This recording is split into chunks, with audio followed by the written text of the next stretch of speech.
बिस्मिल्लाहिर्रहमानिर्रहीम वस्सलातु वस्सलामु अला खातिमुन नबिय्यीन व अला आलिहि व सहबिही अजमईन। अस्सलामु अलैकुम व रहमतुल्लाहि व बरकातहू। अब तक की भारत के साथ जो ऑपरेशन बुनियान मरसूस के अंदर इंगेज होने की सबसे बड़ी खबर है वो तवज्जो नहीं पा रही, मैंने कहा उसके ऊपर भी बात कर लूं। वो राजौरी के अंदर एक जगह है जहाँ पे टीटीपी के अफगांडू हैं, ख्वारिज हैं, उनको तरबियत दी जाती थी दहशत गर्दी की, खुदकुशी की। वो मरकज जो है वो पाकिस्तान ने एक ही झटके के अंदर उड़ा के रख दिया है। उसके अंदर कितने टीटीपी के ख्वारिज जहन्नुम वासल हुए हैं ये खबर आपको इंडियन मीडिया से पता चलेगी, और मतलब कि उनको कश्मीरी बना के आपको दिखाया जाएगा कि पाकिस्तान के हमले में कश्मीरी सिविलियन मारे गए हैं। वो कश्मीरी सिविलियन नहीं है, वो दरअसल भगोड़े अफगानू हैं जो कि वहां से तरबियत लेके और फिर अफगानिस्तान के रास्ते पाकिस्तान में आके दहशतगर्दी करने के लिए तरबियत, असला और इवजाना पा रहे। एक तो ये बहुत बड़ी खबर है।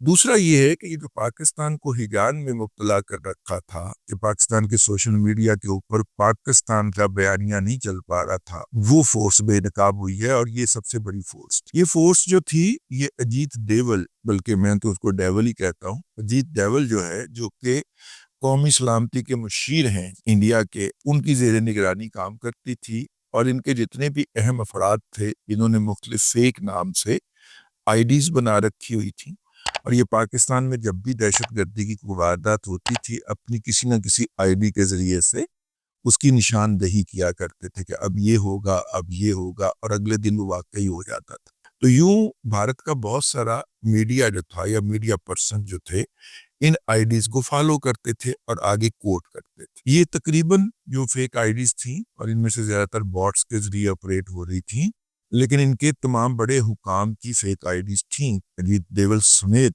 ये जो थी ये पाकिस्तान के अंदर जाली बयानियां बनाने और फैलाने के अंदर फ्रंट फुट से लीड करती थी। बाकी फिर यूथर संभाल लेते थे। वो उस 5,000 आईडीज को 5 लाख बना देते थे और पाकिस्तान के अंदर सियासी हालात के ऊपर भी ये तबसरा निगारी करते थे। और आज से नहीं, ये 2011-12 से ये काम जारी है जालसाजी का।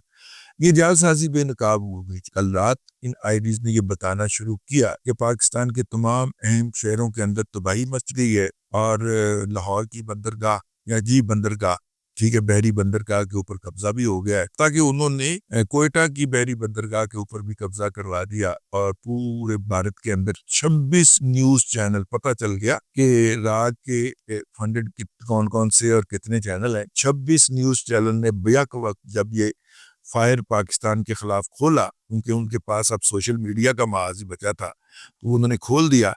और उसके बाद यूथड़ पे जो थे वो भी भौंकते हुए निकल आए सोशल मीडिया के ऊपर, और उन्होंने उनके यानी कि अजीत देवल के झूठ को बढ़ावा देना शुरू कर दिया। और बहुत सारे बच्चे घबरा गए, खासतौर पर टीवी चैनलों में, कि हमने क्या करना है। मैंने कहा हमने चुप रहना है, सिर्फ चंद घंटे की बात है, ये बेनकाब हो जाएंगे। और वो बेनकाब हो गए। बाकी ऑपरेशन जो पाकिस्तान के शाहीनों ने किए सो किए, लेकिन ये जो उनकी तरफ से एक गुज़िश्ता रात एक काम हो गया, उसके बाद फिर भारत का पूरी सहाफत और उसका मीडिया डिफेस हो गया, जिसको कहते हैं मुकाला हो गया उसका। और मुकाला उन्होंने अपना खुद ही किया, पिट पिट के। जब उन्होंने झूठ पिटना शुरू किया और पूरी दुनिया को ये बताना शुरू किया कि उन्होंने पाकिस्तान में घुस के पाकिस्तान पे कब्जा कर लिया है, इस्लामाबाद और पिंडी पे भी कब्जा कर लिया है, यानी वो वाली वीडियोस हमारे साथ शेयर की गई जो यूथरों ने जब इस्लामाबाद पे अटैक किया था और इन्होंने मुख्तलिफ जगहों के ऊपर आग लगाई थी, तो उस लगाई गई आग को की वीडियोस को भारतीय ड्रोन की वीडियोस कह के तो शेयर किया गया। जब उसका फैक्ट चेक मारा गया तो पता चला कि ये तो बहुत पुरानी वीडियो है। तो ये सूरत हाल थी। लेकिन अब आप अंदाजा कीजिए कि अब मेरे से कम अज कम ज़ाती तौर पर कोई ये तवक्को ना रखे कि अगर कोई यूथड़ भारतीय बयानियों को आगे बढ़ाने के हवाले से कहीं पे भी पकड़ा जाता है, ठीक है, तो मैं तो उसके हक के अंदर आवाज नहीं उठाऊंगा। जब दुश्मन से मुकाबला होता है तो फिर आपसे इख्तलाफात खत्म हो जाते हैं। आपका वाहिद मुतालबा क्या था کہ فوج جو ہے وہ عمران احمد خان نیازی کو رہا کروائے اور رہا کر کے دوبارہ ذات عظمیٰ کے سنگھاسن پہ بٹھائے. وہ تو نہیں کرنا تھا انہوں نے، اور انہوں نے نہیں کیا.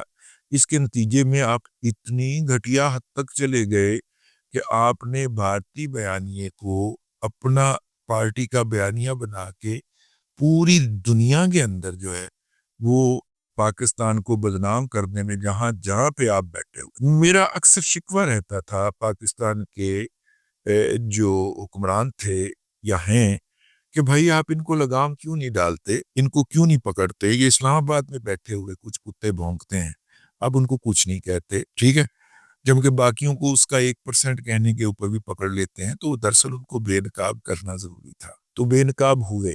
تو فورس میں نے آپ بتا دیا اجیت دیول نے بنائی تھی، اور اس کا ہیڈ آفس جو تھا وہ نہ چنائی تھا، نہ ممبئی تھا، نہ دلی تھا، سری نگر تھا. وہاں سے یہ آپریٹ ہوتے تھے، وہیں سے ان کو پیسے ویسے ٹرانسفر کیے جاتے تھے. اور راجوری جو ہے وہاں پہ ٹریننگ کا مرکز تھا نا، ان کا نرو سینٹر بھی انہوں نے مقبوضہ کشمیر میں رکھا ہوا تھا، تاکہ کل کو جب عالمی سطح پہ پکڑے جائیں تو کہیں کہ جناب یہ تو ہمارا تو حصہ ہی نہیں ہے، تو خیر اب حصہ بنا لیا ہوا ہے آپ نے. اب تو یہ جرم جو ہے انٹرنیشنلی جائے گا اور پیش کیا جائے گا. دوسری بات یہ ہے کہ بھارت نے ابھی تک اپنے 5 گرائے جانے والے جہازوں کے جو پائلٹس ہیں نہ تو ان کے نام ریویل کیے ہیں، اور اگر وہ کام آ گئے ہیں ان دا لائن آف فائر، ٹھیک ہے، اگر وہ اس دوران کام آ گئے ہیں تو ان کے نام اور ان کی تصویریں تو جاری ہونی چاہیے تھی، نہیں جاری ہوئی.